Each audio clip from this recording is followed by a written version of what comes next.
ब्रह्म है, कालातीत है, कलातीत है, कुलातीत है। वो काल से पर है, कलाओं से पर है और कुल से पर है।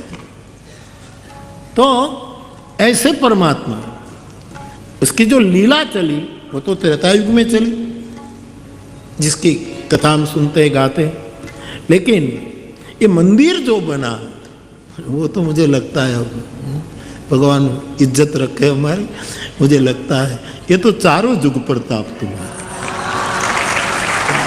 जैसे हनुमान जी चारों युग, राम त्रेता में, कृष्ण द्वापर में, शिव जरूर, शिव तो हनुमान जी है, हनुमान जी शिव है, फिर भी सतयुग ले लो, बुद्धादि अवतार कलयुग में आए। लेकिन हनुमान जी के बारे में हनुमान चालीसा में लिखा है चारों युग प्रताप तुम्हारा। मुझे ऐसा लगता है कि यह मंदिर तो चारों युग में प्रताप है। आने वाला सतयुग भी याद रखेगा, त्रेता भी उसका रटन करेगा। ऐसा दिव्य मंदिर में बाल रूप ठाकुर जी का विराजमान किया है। तब ये दो पंक्तियों का आश्रय मेरी व्यासपीठ कर रहे हैं और ये दो शिखरस्थ महापुरुषों की वंदना है। शिव जी ने बाल रूप को याद किया और नीलगिरी पर्वत की चोटी पर बैठे बाबा काकभूसुंडी जी उत्तरकांड में गरुड़ से कहते इष्ट देव मम बालक राम। और आपने ठीक कहा कि उपनयन संस्कार के नीचे जो उम्र होती है वो बालक माना जाता है।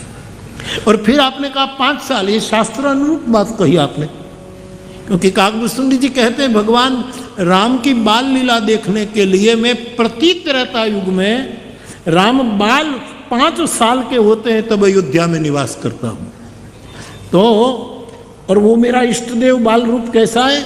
इष्ट देव मम बालक रामा, मेरा इष्ट देव बालक राम है। और शोभा वपुष कोटि शतकामा, जिसकी विग्रह की जो शोभा है करोड़ों करोड़ शतकोटि कामदेव लज्जित हो जाए, ऐसा उसका सुंदर स्वरूप है। और देखो क्या होता है कि कभी कभी परमात्मा का वर्ण उसके आश्रित को लग जाता है, आश्रित का वर्ण परमात्मा को भी लग जाता है, इसलिए कौवे का वर्ण ले लिया है इसमें। ये लग गया, काले राम जी है, वह कहीं है ना काले राम है, काले राम शायद पंचवटी आ रही है तो कहीं काले राम की मूर्ति है। तो भूसुंडी के एक शिखरस्थ महापुरुष, उसके इष्ट भी ये बालक राम है और मेरे महादेव शिव जी के इष्ट भी, उसको पहला प्रणाम किया है। तो ये दो पंक्तियों का हम आश्रय करके गुरु कृपा से, हनुमंत कृपा से, भगवत कृपा से और ग्रंथ की कृपा से, साधु संतों के आशीर्वाद से, आप सबकी शुभकामना से हम 9 दिन तक उनको केंद्र में रखते हुए मानस राम मंदिर का गायन करेंगे। पंक्तियाँ यही मूल रहेगी और फिर ठाकुर जी जो बुलाएं सो हम आपके सामने पेश करते रहेंगे। तो भूमिका के रूप में इतनी बातें आपके सामने रखते हुए मैं अब, नियम है पहले दिन की कथा में ग्रंथ परिचय के रूप में या तो ग्रंथ की महिमा के रूप में वक्ता को चाहिए श्रोता के सामने उसको उद्घाटित करें, चाहिए श्रोता के सामने उसको उद्घाटित करें। अब रामचरितमानस से या राम कथा से या रामायण से कौन अपरिचित है? मैं सालों से विश्ववंद्य गांधी बापू का एक वाक्य समाज को कहता रहता हूँ। गांधी जी ने कहा था कि जिसको रामायण और महाभारत का पता नहीं है उसको हिंदुस्तानी होने का अधिकार नहीं है, ऐसा गांधी जी का बड़ा प्यारा निवेदन। जिसको राम कथा के बारे में पता न हो,